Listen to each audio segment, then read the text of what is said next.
thinking for Heath to expect Smith to reason. The only way for Smith to reason is to use violence. That is violence in the valley. And we are prepared to fight. The Africans, we will do it since the British government has refused to use violence. And the main reason why the African people, especially the youth, can now resort to violence because they are not allowed a word, not a word in politics. If I say anything against the government, I'll be behind the bars the next day. There are informers in every square mile of the country. Do you not fear an informer in this group now? There may be. I don't care. At this moment, I don't care if there is an informer. Maybe tomorrow I will be there behind the bars, and I don't mind. I am prepared to make such sacrifices, and even greater sacrifices for the freedom of the country. These boys talked to me in May at St. Ignatius College just outside Salisbury. 4 of them are now behind bars. Last month, the school was raided twice. The police came with guns, dogs and tear gas. 23 arrests were made.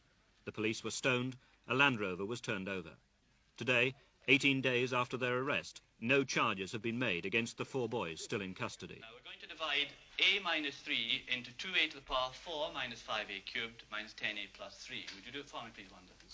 St. Ignatius College is a secondary school founded by the Jesuits 9 years ago. These boys are aged between 15 and 19. They're among the elite of Rhodesia's young Africans, for only 180 black children reach the 6th form in any year, 1 in every 600. The lack of political opportunity, the difficulty they'll face in getting a job, all these lie at the root of the young Africans' frustration. The school's principal, Father Davis. The difficult white child emerged from school with similar qualifications. Which would find it the most easy to get a job? Certainly the white men. And to prove that, some gentlemen from Salisbury, who are obviously supporters of the Smith government, came here and we asked them the same question. Why that white men find it easier to find jobs. And obviously they said, just imagine if you had a brother and you were the manager of some company. If your brother and somebody else came, which one would you pick? And obviously the answer was my brother. Things are quite bad at the country in the moment, but I think there's a growing tendency among the white children of our age to realize the hardships the African is facing. And I think this is also the case in South Africa. You've only got to consider what's been happening at the South African universities and to realize that the younger generation at any rate is realizing what the African has to put up to. And even though they can't do much about it, they're trying their hardest. Well, I'm speaking from experience because I've had the opportunity to learn with white boys, and admittedly they tended to come from the upper class, but I think they were fairly representative of the young white children in the country. It's only the parents, and this gap between parents and children is widening, but the young white kids are, are trying their hardest anyway to try and lessen the gap. Do you see hope in this situation? Yes, I think it's a hopeful sign.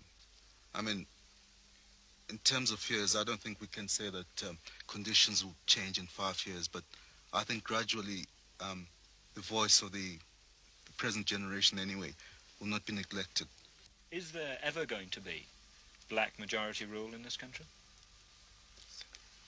Certainly there will be, if we Africans strive long enough. But the trouble is we can't. We're ever suppressed. Each time we try to speak against the government, you might find that you're in trouble within a matter of seconds, which is rather too bad. I mean, they should accept opposition. Since they're in power, they should always accept opposition from anybody. Do you think they're foolish not to? Yeah, that's true. That's true enough. Do you think then that if they do not accept some form of realistic opposition, hearing realistically the African voice, there is bound to be a violent end to all this? There's bound to be chaos, that's all I can say. Especially if the African is going to be educated enough. In a way then, it's in the Europeans' best interests not to educate the African. That's quite true. One thing that must be made clear to the British government is that the African people in this country are not at all worried about what political ideology they follow. If communism is going to bring them freedom, they will accept that ideology. And for that matter, I can assure you that Western democracy and civilization is really losing popularity in the country.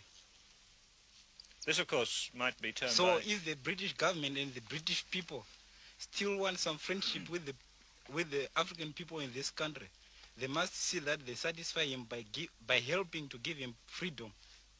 They must force the Smith government.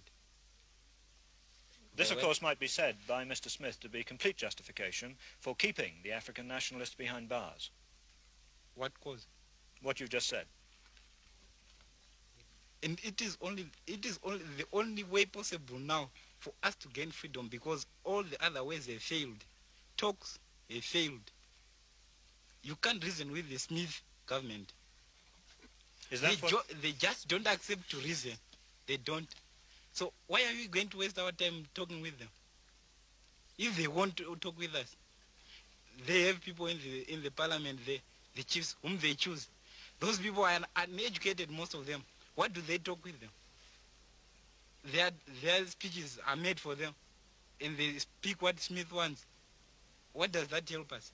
Yet there are many African graduates, many people who know politics, who are being left away from politics. Do the tribal chiefs speak for you? Well, it's very difficult for them to, because they are chosen by the government and they're supposed to support it. And moreover, they are paid by the government. If they say anything against it, they won't get anything. So obviously they will be on the side of the government. And I must say they are unpopular among the African. Does anybody speak for you? Not really, no. The Africans' political representation is a curious mixture of ancient and modern. In Rhodesia's upper house, the Senate, sit the chiefs elected by a majority of the tribal elders. They're paid an allowance in order, as the government says, to enhance their prestige in the eyes of their people. In the lower house, 16 of the 66 MPs are elected by the black vote. 8 of them are chosen by these same tribal elders. The other 8 are the only ones directly elected by the registered African vote, which, in a population of 6 million, numbers 8,326. This area is traditionally theirs. For many Africans, to talk of a concept of Western democracy is meaningless. Far more important is the day-to-day struggle for an adequate living. On a practical level, the government are spending thousands of pounds on teaching them modern farming methods. Their Africans, they say, are better off, more literate than in any other part of the continent, except South Africa. The ingredients are 1 part soybean meal to 1 part maize meal. And if in this government-sponsored cooking class the terminology is Western, with talk of spoonsful, pounds and ounces, it only underlines the final irony of the situation. Because the more the African becomes educated to Western ways and values, the more he will covet the standard of living and the political freedom that his European neighbour enjoys. The most crucial... Mr. Ethan Company may feel this bunch is just a horde of extremists. I'll give him a practical example. There is a certain degree of tolerance in a chained, tame animal. You may pester it for the first time, and you can do that for as many times as you like. But a time will come when that big chain will snap and the big animal will remove its tail from its hind legs. Then it will start, barking. Then from barking, it will bite. According to Prime Minister Ian Smith, in his lifetime, there will never be majority rule. He could be wrong.